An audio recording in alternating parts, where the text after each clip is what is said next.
হরে কৃষ্ণ। ওম নমো ভগবতে বাসুদেবায়।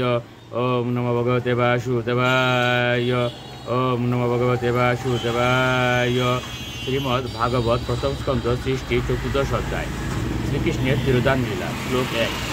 সুত উবাচ সম্প্রস্থিতে দ্বারকায়াম বিষ্ণু বন্ধু দিদৃক্ষয়া জাতুঞ্চ পুণ্য শ্লোকস্য কৃষ্ণস্য চ বিচেষ্টিতম। অনুবাদ।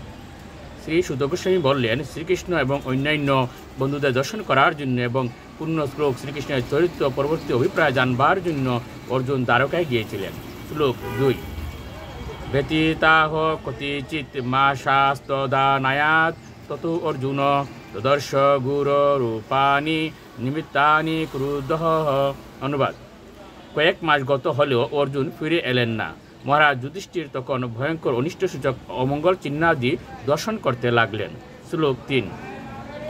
কালুষ্য চ গতিম রুদ্রাম বিপর্যস্তু ঋতুধর্মিণ পাপীয়সীম নিনাম বার্তাম ক্রোধলোভানিতাত্মনাম। অনুবাদ। তিনি দেখলেন যে কালের গতি অত্যন্ত ভয়াবহ হয়ে উঠেছে।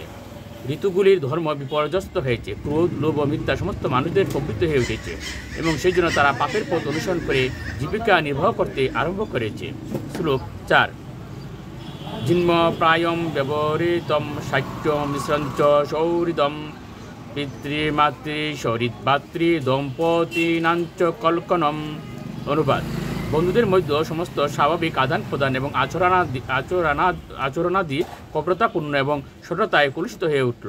আর পারিবারিক ব্যাপারাদির মধ্যে পিতামাতা, পুত্রকন্যা, সুহৃদবর্গ এমনকি ভাতৃবর্গের মধ্যে নিহত মতান্তর ঘটতে লাগলো। পতি পত্নীর মধ্যে সর্বদা উৎকণ্ঠা আর কলহ বিবাদ ঘটছিল। শ্লোক 5। নিমিত্তান্য তরিষ্টানি কালে তনুগতে নিনাম লোভাদ্য ধর্ম প্রকৃতিম দৃষ্টুপাচানুজম নৃপ। অনুবাদ।